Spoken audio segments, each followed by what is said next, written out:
What is good, everybody? Welcome to a very special joint podcast production, Gold Standard YouTube channel, Bloggin the Boys YouTube channel. It's a big week, and I have a very big guest with me from Bloggin the Boys, RJ Ochoa. RJ, what's up?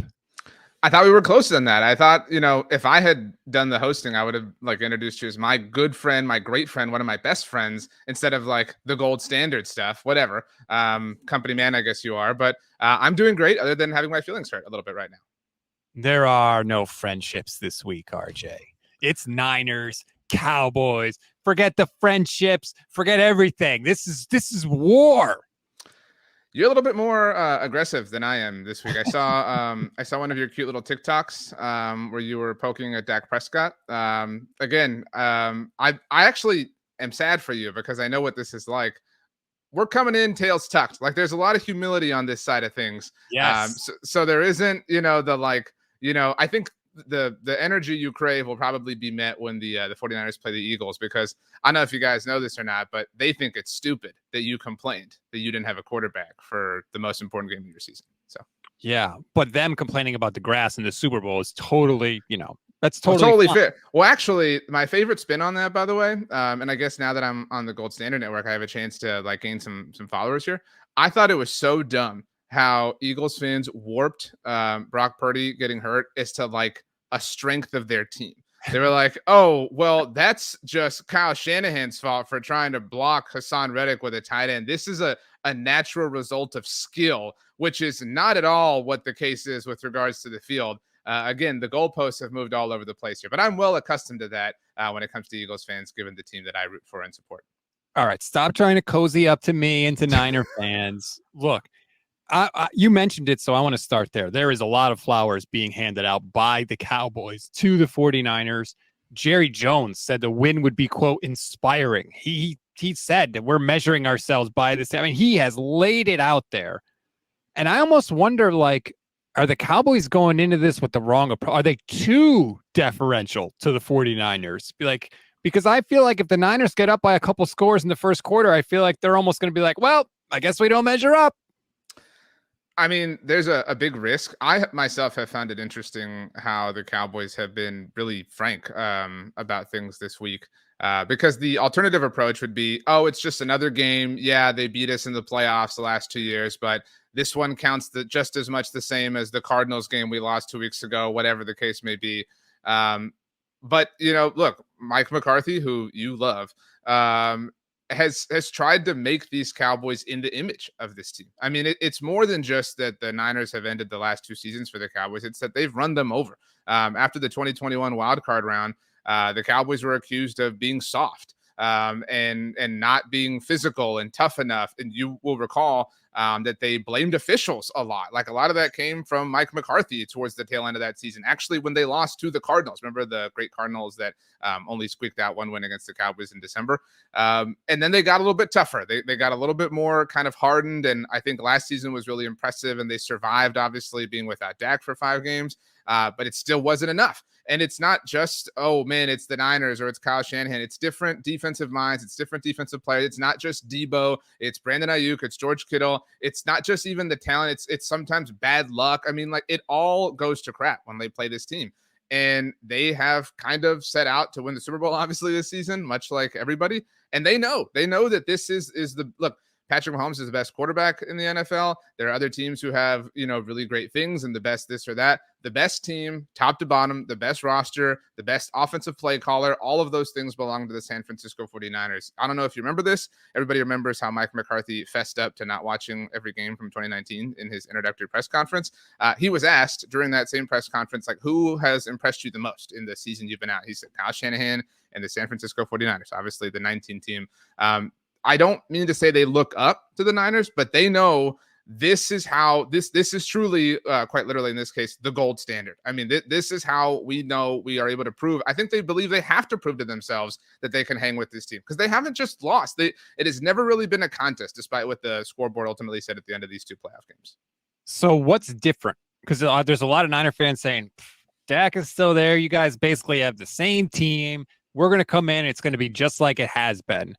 But we're not Cowboy fans. We don't follow the team closely nearly as close as you do, obviously. So what is different about this year's Cowboys that me as a 49er fan should be nervous about? They're a lot more efficient on offense. And people will roll their eyes at that no matter what the circumstances are because they're the Cowboys, right? Like, oh, Dak, blah, blah. I mean, the interceptions were all the rage last year. Dak has the fewest amount of interceptions in the NFCs. He has fewer than Jalen Hurts. Like, but do you hear any of that talk? No. You know what I mean? And even then, his lone interception was against the Cardinals when their win probability was like 12% near the very end of the game. It was a bad throw. It was a horrible interception. But, again, it wasn't like through the normal confines of the game. That's his only pick of the year? That's his only one. Wow.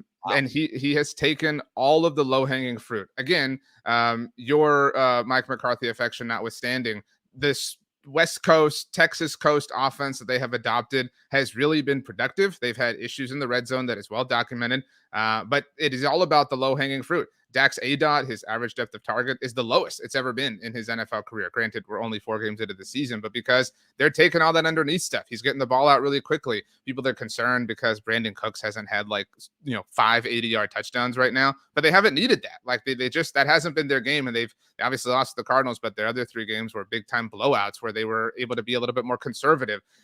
So I would say that that's what's been different. And defensively, that's obviously the story. I mean, this is the greatest defense I've ever seen the Dallas Cowboys have in my life. And obviously, wow. Well, they've been really good the last 2 years, obviously, but everything's clicking. I mean, Micah Parsons, this, there's similar, flowers you could throw at Nick Bosa. Everything he does, everything he touches turns to gold, blah, blah, blah. DeMarcus Lawrence is having an elite season, a pretty underrated pass rusher, has been for all of his career. Obviously, it was a bummer to lose Trayvon Diggs, but Deron Bland really stepped up last week, had 2 interceptions. He has 8 interceptions through his first 21 career NFL games. The last person to have at least 8 through their first 21 games was, in fact, Trayvon Diggs. So they are just really badass. That's the difference. They're not just kind of good or surprisingly good. They are living up to expectations, which is why this game is so important to them. Let me flip that around on you, because I will say this. The 49ers defense is not the same defense that they have had. It's not as good, quite frankly, but their offense is better. Their offense is really good right now. It's a machine. 30 points in 7 straight regular season games. Nobody's done that in the NFL in a decade. Not Patrick Mahomes, not Justin Herbert, not Aaron Rodgers, not Dak Prescott. No matter what quarterback you want to pick, nobody has done that since Peyton Manning did it with the Broncos in 2013. Even when they don't play totally well, they put up 30 points a game. That, to me, is the difference in this. I think Dallas is going to be able to move the ball a little bit more than they have in the past, but the 49ers offense is better. It's demonstrably better. I agree with you entirely. And I know there's whatever lame discourse about Brock Purdy and this and that. The weird thing is who cares? And that's what's so frustrating about the Cowboys in this particular rivalry. You can't call it a rivalry right now. It's not. It's a one-way ass kicking. That's all it is. And actually, I did want to contextualize something because I don't know if my quote would get seen by certain Niners fans. You and I were talking about this. I was with your friend, Kay Adams, I guess my friend at this point, on Tuesday. And I noted, because she was kind of talking about all the candor that has been, happening throughout this week.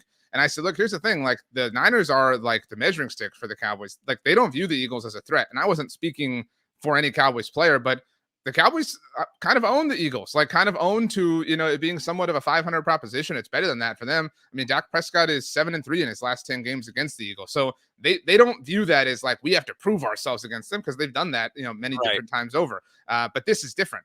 And so, yeah, and it would be one thing to go, oh, we slayed the mighty San Francisco defense. But to your point, that would feel a little hollow compared to the way it would have felt over the last couple of years, just because there has been some regression. But yeah, I mean, if they stifled this offense, I would really walk, pretty tall on Monday, just because it's different dudes. That's what I was getting at. It's Jimmy Garoppolo, it's Brock Purdy, it's now Christian McCaffrey. It didn't have to be Christian McCaffrey the first time. Sometimes it's George Kittle, sometimes it's Deebo Samuel, sometimes it's Brandon Ayuk. It really does not matter. And if you take one away or you take 2 away, guess what? They have 600 more of them. It is stupid how talented they are. And it's also dumb that Dan Quinn can't get one over on Kyle Shanahan. That's one of the weirder plot lines to this that has kind of gone under the radar over the 2 playoff games. The fact that the Padawan has outdone the Jedi Master in the 2 biggest games they faced off against one another. Okay, well, that's interesting, because what I've been telling people is Dan Quinn kind of has Kyle Shanahan's number. I mean, they scored 19 points in the playoff game last year. 23 points in the playoff game the year before that. And the Niners are putting 30 up on everybody else. So to me, I feel like Dan Quinn does have a little bit of a beat on Shanahan. He might. I'm a little jaded when it comes to Dan Quinn. I obviously love him. But I have much more respect for Mike McCarthy than, well, really anybody I think you would attest to. And so 2 weeks ago when the Cowboys lost to the Cardinals, never mind the fact that they allowed 200 yards in the first half, the entire conversation was, what about the red zone offense? Red zone offense sucks. McCarthy sucks. Dak sucks. Like, wait a minute. Maybe Dan Quinn isn't walking on water entirely. But I do think that he's going to have to be the guy that everyone hypes him up to be on the internet. That's what this is going to come down to. He's going to have Kyle Shanahan's number.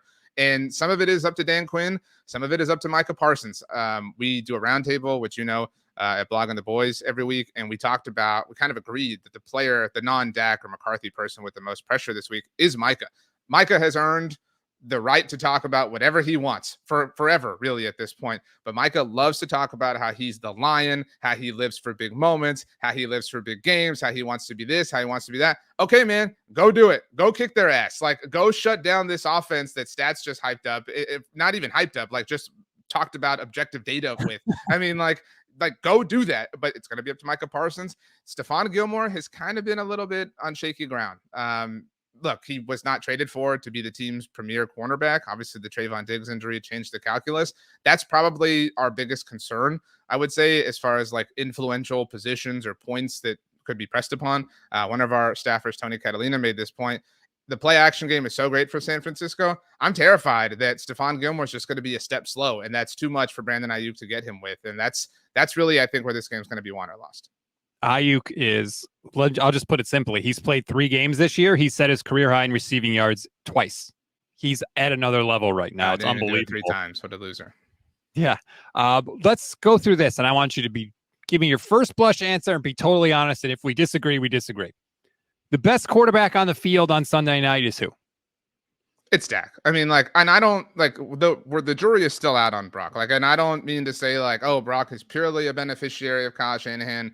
I mean, multiple things can be true, but Dak has been a viable top 10 quarterback for 7 years at this point. He's literally the longest tenured starting quarterback in the NFL with regards to his respective team. He's been, again, for the entire time, flirting with top 10, sometimes top 5, whatever the case may be.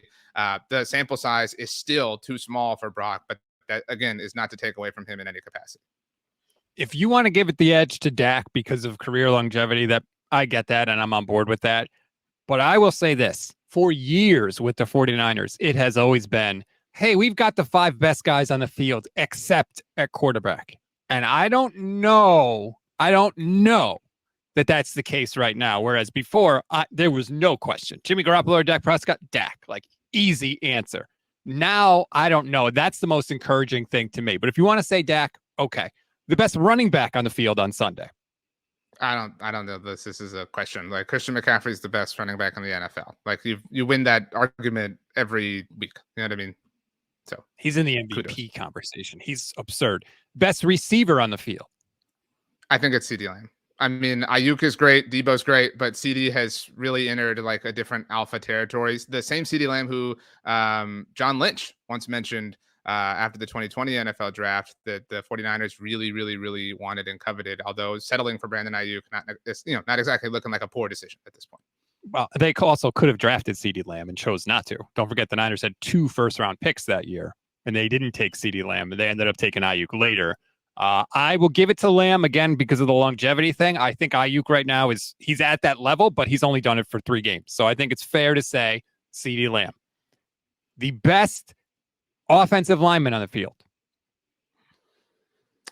The best one on the Cowboys right now might be Tyler Smith. He's only played 2 games, didn't play the first 2 games of the season, but he has been a baller. I mean, absolute stone cold baller. So it's weird to say he's the best, in a group that includes Zach Martin. But as far as percentage of time he's dominated this season, although it's incredibly small, I would say it's him. But again, Trent Williams is on that team. So what are we having this conversation for? The best pass rusher on the field.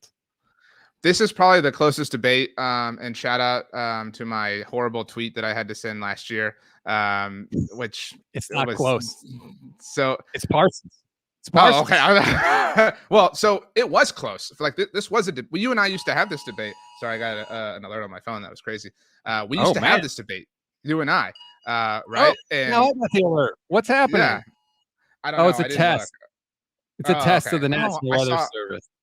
I saw something about this. So, well, is it raining where you are? No, it's beautiful. In fact, it's like 80 degrees here. I would do anything to be in 80 degrees right now. It's so hot outside. But anyway, um, yeah, I mean, Parsons. this used to be, it used to be close, but so Micah has been stupid great for the first 2 seasons of his career. This past week against New England didn't have like a sexy, obvious moment that was amazing or whatever, but like he is the best player on the Cowboys. Like, and there's no close second. I mean, like he just has that far of a gap put between him and anybody else. He's the best defensive player in the NFL. The most influential, the most impactful, like however you want to dress it up. But that's not to say Nick Bosa sucks or anything. No, Nick Bosa's he's kind of on the list of 49er fans. You know, he got the big contract. He held out. He's got 1 sack, and it came when he was unblocked against the Giants. So 49er fans are saying he's got to get more sacks. But I just feel like Micah Parsons does not have these dry spells. Like this is for Bosa. It's, you know, going back to the end of last year too, in terms of sacks. I'm talking. Obviously, pressures and all that stuff is still there. But I think and even having one against the Giants isn't anything to like brag about right now. You know what I mean? Like, fair. I mean, the Seahawks did have 10 or 11 the other night, so I agree with that. But no, I think it's Parsons. And that's no disrespect to Nick Bosa, but Micah he terrifies me on the Cowboys. He's the only scary thing to me about your team that I really worry about, because the entire right side of the 49ers offensive line is garbage. Spencer Burford is not good. Colton McKivitz is not good. And they're just going to stick Parsons there every single time. And I am scared of that for sure. I expect a lot of screens. I expect a lot of quick slants, a lot of 3-step drops. And I think Brock is going to be mainly focused on the right side of the field so that he can sort of keep Parsons in his vision, so to speak. That's where DeMarcus Lawrence has to step up. I mean, look, we have seen teams as great as Micah is, and that's a big concern of ours. We've seen teams, I wouldn't say neutralize him, but handle him. The key is run right at him. I mean, like that's another thing. Like, again, Micah's earned the right to talk, but he has said, like, I hope they do that. Well, Arizona did, and like it kind of worked out. You know what I mean? Like they kind of there's a little bit of proof of concept there. So while you might be terrified, the answer might be hiding in plain sight. But again, he has to find a way to just overwhelm the Niners. Like that's the Cowboys are waiting on that. They're waiting on somebody to find a way to be the best player on the field against this team specifically.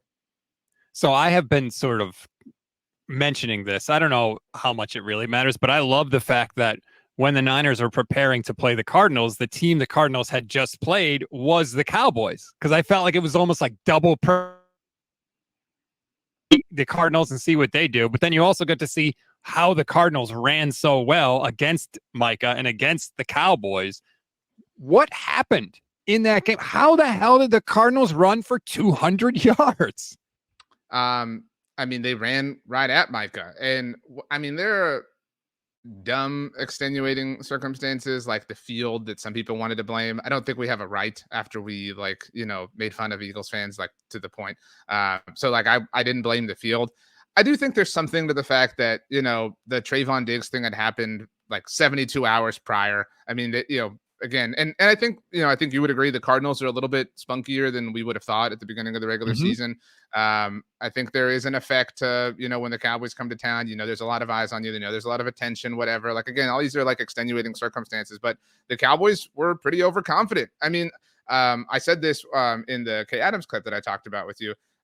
Leading up to that week, CeeDee Lamb was asked about being 2-0 and how great they were and like, et cetera, et cetera. And he was like, yeah, well, we can't really measure ourselves right now. We're looking forward to week 5. And it was like, dude, I mean, like, that's fair, like, with regards to the Niners, but like, you have to play 2 games between now and then. So I think they were maybe smelling themselves a little bit after the first weeks of this season. And how could you not? I mean, they were doing really well. So I think that they just were asleep at the wheel. And, in conjunction with the fact that the Cardinals were not afraid of Micah Parsons. Like I said, they ran right at him. Josh Dobbs was not afraid of kind of getting out in space, and they won. I mean, they won. And again, like the loss of Diggs is an important thing because, I mean, it was Deron Bland's first game playing full time on the outside. He obviously came into the season expecting to play in the nickel. So, I mean, you have all these weird things. It was just this this gazpacho of crap, and nobody enjoyed it. No, not gazpacho. Gumbo. Did I misuse that again? I always misuse this. So what is a gazpacho again? Gazpacho is cold soup. But it's still gumbo, okay, but it's still soup. Yeah, but gumbo is literally like a mix of a whole bunch of stuff. Then every time I mess this up a lot, as you know. But like, under what circumstances would you want to eat a gazpacho? Why would you want a cold soup? Like describe the circumstance that would be an enjoyable thing.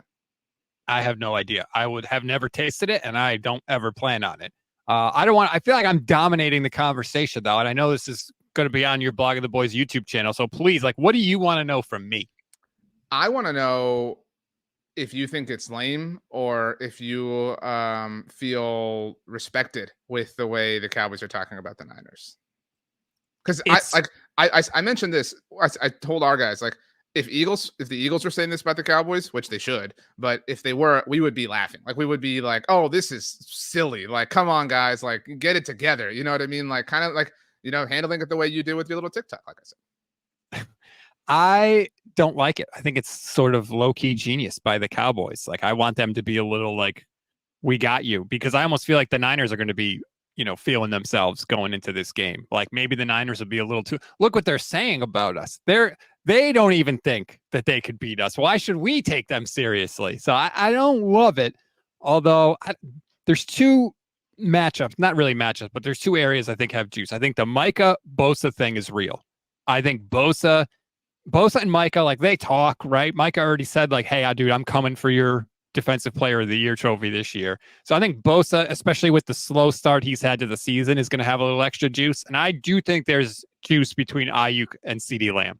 Not on CeeDee's part, more on Ayuk's part. Like, hey, I'm the guy that's been held back by our crappy quarterback play for my whole career, basically. Now we finally got a quarterback. I'm in my quote-unquote contract year. First year I can get a new deal after this season. I got to ball out. It's Sunday Night Football, under the lights. I got to show everybody. So those are the two spots I think carry a little extra juice in this one. I think that's fair. I haven't seen anybody bring this up, but what is your take on, I don't think I ever asked you, because the playoff loss happened. It was just whatever. But the Trent Williams, everybody kind of, bullying Brett Maher ahead of the divisional round matchup. I'm not here to stir the pot between Cowboys and Niners fans, but kind of not cool. Obviously, Brett Maher was coming off of a really rough wild card performance when Dallas beat Tampa. And you can call it gamesmanship if you want, like doing everything you can to win. But it was a little, felt like over the line with how they got involved with him and tried to get in his head. And then it obviously was not a great game for him. I mean, what was your thoughts on that? Do you think there will be, granted, Brett Maher's not on the team anymore, but I guess your thoughts on that in general? I didn't like it. I don't like kicking people when they're down. And I get it. It's a playoff game. You're trying to do all you can. But to be honest, that whole day, Trent Williams did not really comport himself in a classy way. I remember at the end of that game, he choke slammed somebody. I forget who it was. But I mean, first of all, Trent Williams is not the dude on the 49ers that you pick a fight with if you had to pick one, although there's a lot of guys that fall into that category. But just the whole thing, Trent Williams just didn't handle himself well that day. But yeah, look, I like to win. I like to win with class. He did the blowing kisses or whatever it was thing at AT&T Stadium the year before. Super fine with that. You know what I mean? I'm cool with that. That you should do that. But yeah, the Brett Maher thing, really was just kind of not cool. I also want to know, and so I've joked about this several times, so apologies to the Gold Standard listeners, but Bloggin the Boys listeners know that you hate Mike McCarthy. Can you let us know what it is? Is it the vegetable? It's a vegetable, right? That you've compared him to often. Yes, as a head coach, I feel like Mike McCarthy is a baked potato, and here's why. No, you said big, not baked. Just to be clear, you're not specific on the preparation of the potato. It can be any kind of potato. Okay. Well, I want to make sure that because I'm worried that people are taking this as a personal attack, and I don't mean it as a person. I'm talking purely as a coach. If you have a potato, right? A potato on its own is not that good. In fact, it's kind of bad. That's horrible. I've never heard you explain this, but that's a horrible take. I love potatoes by themselves, but go ahead. Just a plain potato. Are you saying no butter or no, is that what you're saying? Well, that's true for anything. Oh, you want plain steak? You know what I mean? You can't cook it?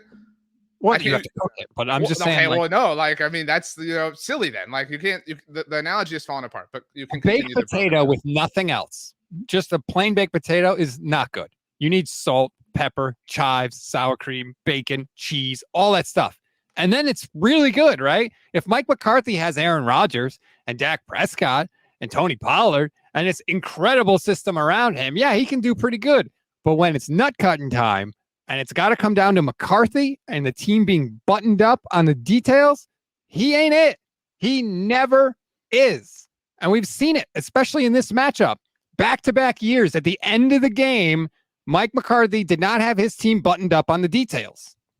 I would offer that's why he took over play calling duties. Now, I've implored you to respect him even minimally, which you've refused to do over the years. I do not. So I waited until we were talking to tell you this. I wrote about this week.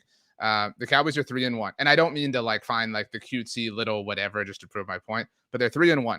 And something you have to remember, and like, look, the Niners have a longer Super Bowl drought than the Cowboys. All right, let's call a spade around here. All right, now the Cowboys haven't been to NFC title games and all this stuff like the Niners have in that time period, but like, you know, this game's about the ultimate prize. But that being said, the modern Dallas Cowboys are not a successful franchise, right? Like, we agree with this. Like, and Mike McCarthy has tried to pull them out of this rut. So the Cowboys are 3-1 for the third year in a row, and I think you're willing to give him a bit of a pass on the 2020 season, you know, because Dak Prescott got hurt, right? It's not a fair evaluation. So for the third year in a row, the Cowboys have won at least 3 of their first 4 games, right? The Cowboys as a franchise have not won 3 of their first 4 games 3 years in a row since 1985 through 1987. Like, I mean, I've told you many times, they were a playoff team last year in consecutive seasons for the first time since 06 and 07. They won double-digit games in back-to-back years for the first time since 95 and 96. They won a road playoff game last year for the first time since the 1992 NFC Championship game. Shout out, of course, to Alvin Harper and 896 F flat. That being said, like again, I recognize like the stadium and the helmet and the logo and everything that is associated with the Cowboys, but they have been really bad. And I'm not saying, oh, because he's better than Jason Garrett, like give him his props, but he has really brought a level of football stability to where you can rely on this team being good year in and year out. And that is a hallmark of a very good coach in my mind. What I would say is the same thing I said to a lot of people when they would talk about Jimmy Garoppolo. Everything you just cited means that Mike McCarthy is better than the people that came before him. It doesn't necessarily mean Mike McCarthy is, you know, a top 10 coach in the league. That's the difference. Sure, Jimmy Garoppolo is better than Nick Mullins and CJ Beathard. No one was arguing that, but he needs to be a top 10 quarterback, and he wasn't. And that's what I would say.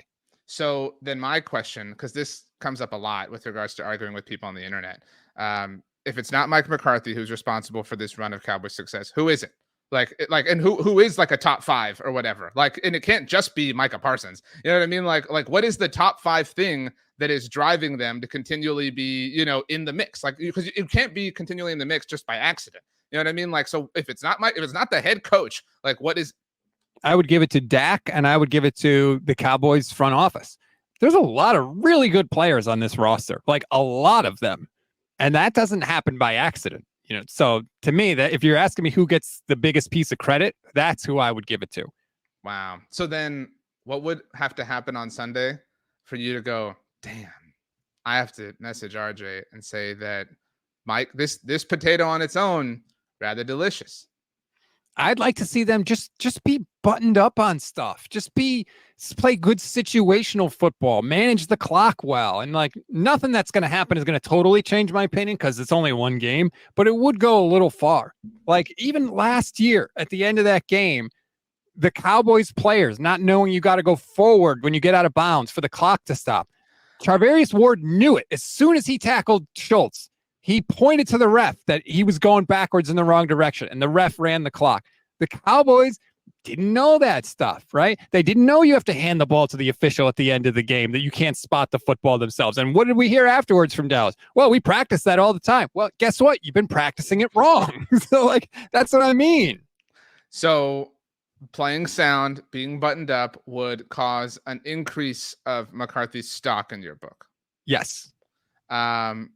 Who are you on the Cowboys side of things? Maybe like who's the player that you on Sunday night, midnight, whatever it is, and you'll be in attendance, by the way. I'm very excited for you. Yes. Who are you? Who's the guy that you're like, you know what?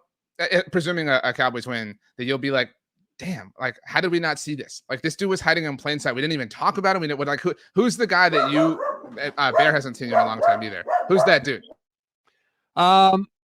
I don't know that like we don't talk about, but I don't think Niner fans have enough respect for Tony Pollard, especially because he got hurt in the playoff game last year. So like he was out of sight, out of mind. But he is not as good as Christian McCaffrey, but damn, he's pretty close. He's very, very close. He can do a lot of the same things Christian McCaffrey can do. He's a threat to score every time he touches the ball. And to me, if the Cowboys are going to win, it's not because Dak Prescott's going to be throwing for 300 yards. It's just going to be because Tony Pollard is friggin' unstoppable. That's fair. Prior to last week, Tony Pollard was actually leading the NFL in carries. I know Christian McCaffrey is selfish and wanted them all. But he hasn't really had like the big, massive blow up, crazy game that he had every now and then last season. But I think that's a fair answer. Like the Cowboys just, everyone freaked out, and I've lamented over this many times, but everyone freaked out over Mike McCarthy's "I want to run the ball" comment. But they do want to run the ball to some degree, and Tony Pollard has certainly shown an ability to do so. Rico Dowdle's a bit of a question mark this week, so it might not be available.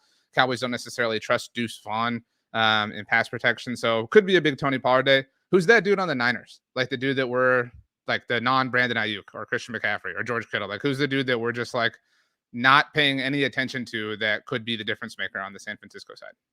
Dre Greenlaw, number 57. The guy never gets enough love. He never gets the attention because Fred Warner is awesome. But Fred Warner has said on the record, whatever you think of me, think that of Dre Greenlaw. There is no Fred Warner without Dre Greenlaw. He's a little banged up too because he's always banged up. He is fast as hell. He plays all out. When he attacks the ball carrier, he comes with bad intentions, and he might get a couple personal foul penalties because he's on that line. But he is an absolute wrecker, and he is huge for this defense. If he were to get hurt, it would be a major, major blow for the 49ers.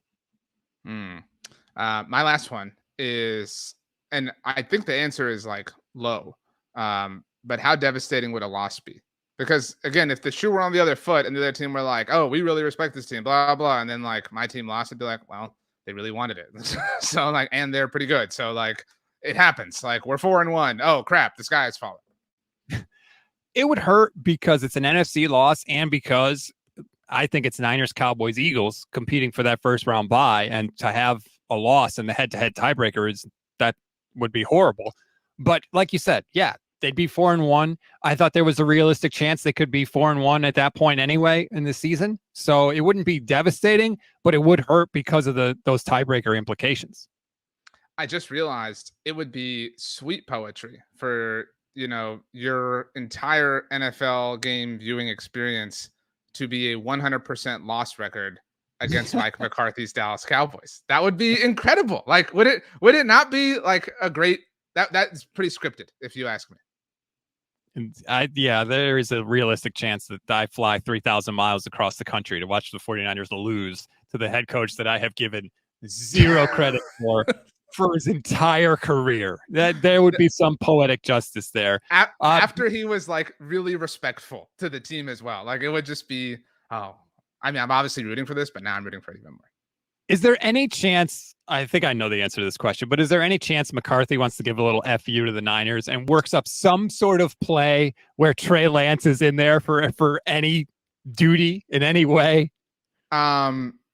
So no is the answer because Trey's the emergency third quarterback, and he can only, as you very well know, enter the game if the top two are injured or being evaluated. So to your point though, if he was an active member of the 46-man game day roster, then I would feel like, okay, like Mike is out for blood here a little bit. Now, to be clear though, Mike is not foreign to that in a respectful way. Last week, Brandon Cooks, he has weekly rotating captains. Brandon Cooks was a captain because the New England Patriots are a former team of his.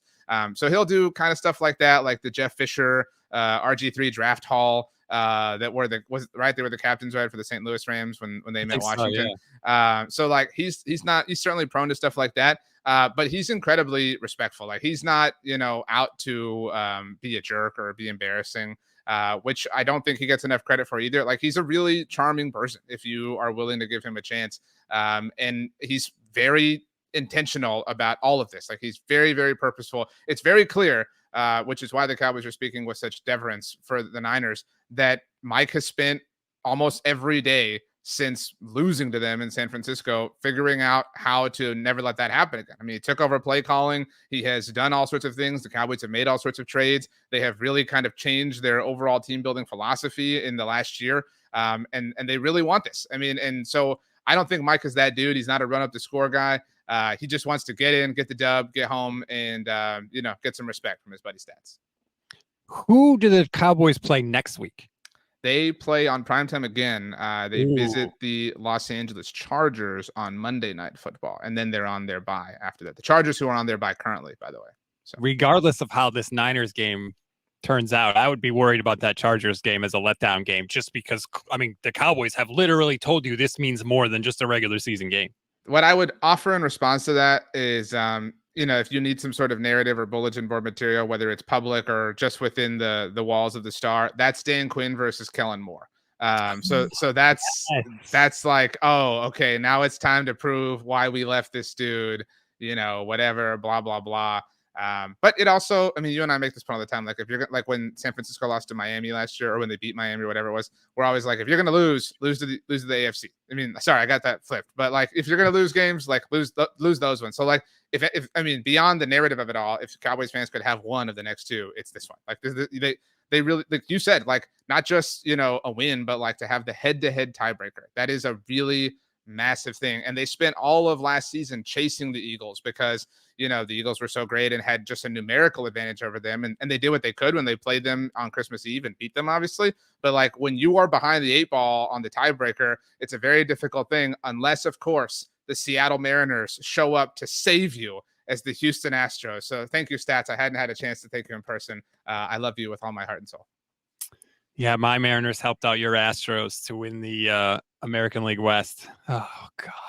Which is upsetting for you and for a majority of our listeners at Bloggin the Boys, because they're obviously Texas Rangers fans. So that's true. Just for my audience here, if anybody wants more info on the Cowboys, where can they go?